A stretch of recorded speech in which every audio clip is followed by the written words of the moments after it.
In this video, I'm going to talk to you guys all about why you experience slow gastric emptying while living with either Crohn's disease or ulcerative colitis.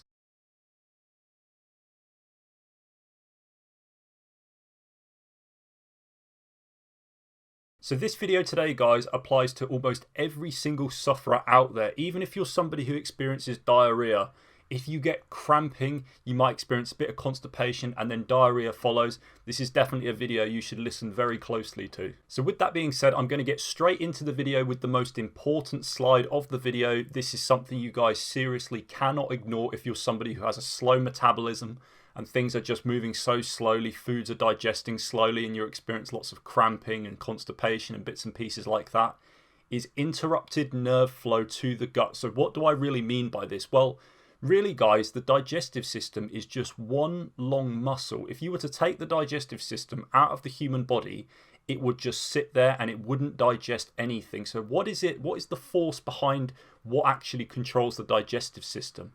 And it's something called the nervous system, which is basically the connection between our brain, and it runs down our spine to other organs, including the digestive organs. And what happens is little electrical impulses called neurons communicate backwards and forwards, and they can actually contract and relax the muscles along the lining of the digestive tract. So one analogy I really like to use to describe the connection between the nervous system and the digestive system is if we imagine a conveyor belt, and the conveyor belt being the digestive system. Lots of us try to find ways to actually influence the conveyor belt, to speed it up, to slow it down.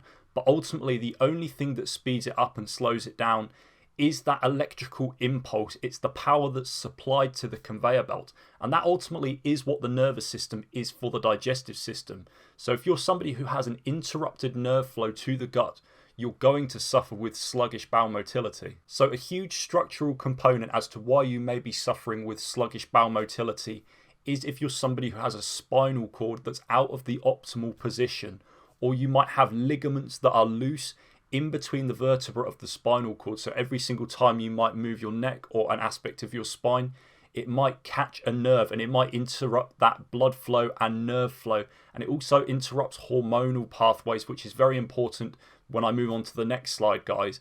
So I just want you guys to be aware that if you're somebody who might have a structural abnormality in the form of a spine that's out of the optimal position, that might be a huge structural component as to why you suffer with sluggish bowel motility. And what you guys might not actually be aware of is there's a nerve that originates in our brain and it runs down our spinal cord to the rest of our organs, and it basically controls the function of these organs. And that nerve is called the vagus nerve. And what's so noticeable about the vagus nerve is it runs down this pathway of the spinal cord, especially by our cervical spine, which is by our neck. So if there's any abnormality in that region right there, it can throw inflammation out of control, it can throw digestive function out of control, it can slow down the function of all the organs in the body. It's such an important pathway for so many reasons, guys, and I truly believe it's one of the deepest causes behind things like constipation and just all-round sluggish bowel motility. So I spoke briefly about nerve flow in that slide. So this is more about the hormonal imbalances in the body. Now, you might hear a lot of people out there who say that they've got certain thyroid conditions where their thyroid is underperforming and so they've got a sluggish metabolism, and thus those people end up putting on a lot of weight.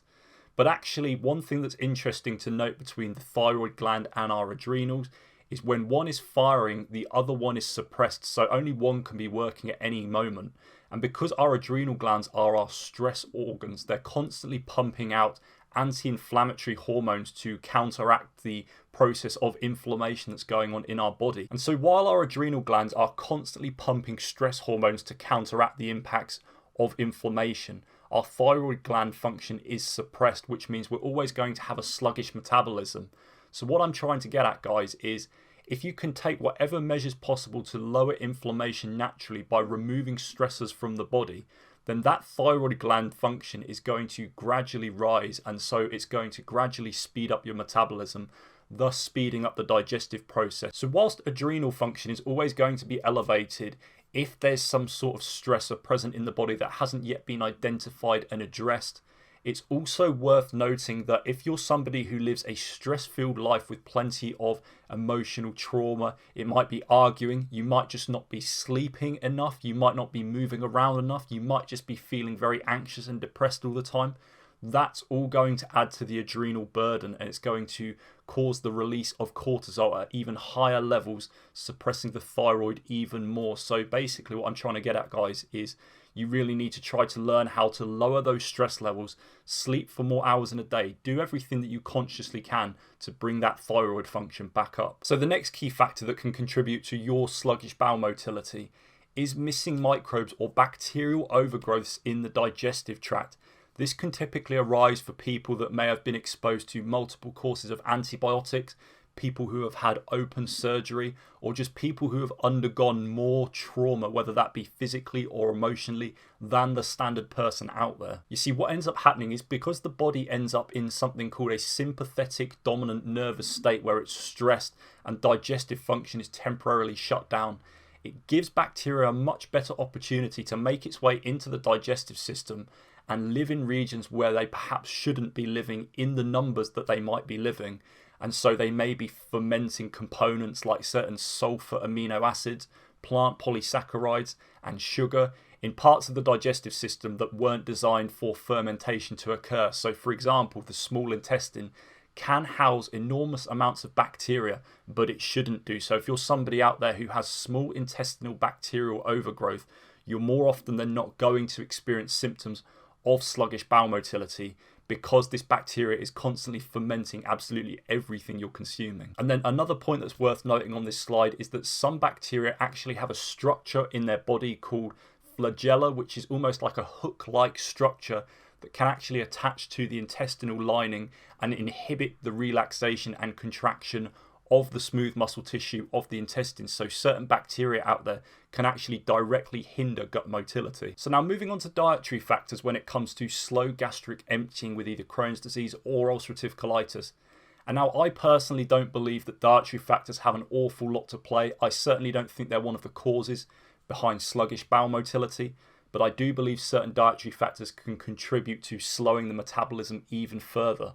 And I'm going to kick off with soluble fibre. Now, soluble fibre is one of those things that, yes, it can bulk up the stool to help you to pass the stool, but it's also going to slow the metabolism even further. So if you're somebody who consumes large amounts of soluble fibre, you may want to lower the intake, or you might want to counteract it by drinking even more water in a day. So another food component that can potentially be problematic when it comes to sluggish bowel motility is saturated fat, and that is because saturated fat is one of the slowest digesting components of food in the human body. So again, you may want to consider your intake, you may want to lower that intake if you're somebody who's prone to experiencing spells of things like constipation. And I just want to add at the end here, guys, higher sugar and refined carbohydrate consumption will spike insulin levels, which will then in turn spike cortisol levels, which will elevate the function of the adrenal glands, slowing the thyroid again, and again contributing to sluggish bowel motility. So I know from this slide it almost seems impossible to actually really eat anything,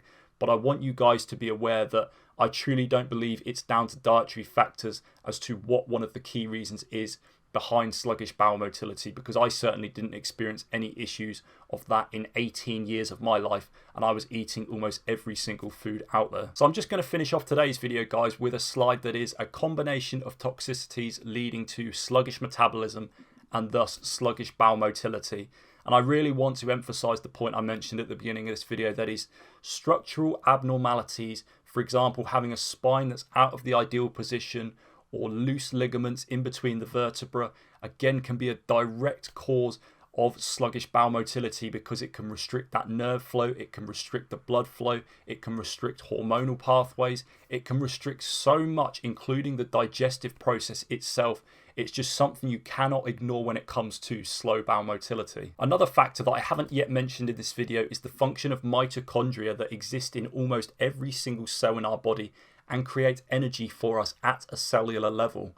And there's actually a huge abundance of them along the lining of the GI tract in the smooth muscle tissue, and they directly help with the relaxation and contraction of that smooth muscle tissue. So if you have poor functioning mitochondria, you may want to learn how to feed them better, enhance your energy levels, and actually speed up your metabolism that way. And finally, it's worth noting again, if you've got yeast, bacteria, fungal overgrowths, it may be worth looking into having certain testing done to try to rule these things out. But again, these can be factors because they can directly slow gastric emptying, they can create gaseous byproducts, they can ferment lots of aspects of food and slow things down even further. If you're somebody out there who may have been a precursor to experiencing bacterial overgrowth or some sort of bacterial infection, you might have been in an ideal environment to pick something up. Maybe look into that a bit further and understand how that could be one of the leading causes behind your slow bowel motility. Question of the day today, guys, and that is, overall, if you had to pick one or another, would you say you experience more constipation-like symptoms or more diarrhea-like symptoms while living with inflammatory bowel disease? Let me know down below in the comment section. Make sure to subscribe if you haven't done already, guys. I'm coming out with a brand new video every single Monday and Thursday just on the topic of Crohn's disease and ulcerative colitis. If you haven't yet subscribed and rang that notification bell, please help me out by doing so. And finally, you might want to check out YouTube's recommended video for you. It will be the video above me. And then to my right hand side is my suggested video for you based on today's video. As always, guys, thank you so much for watching. I truly appreciate your time.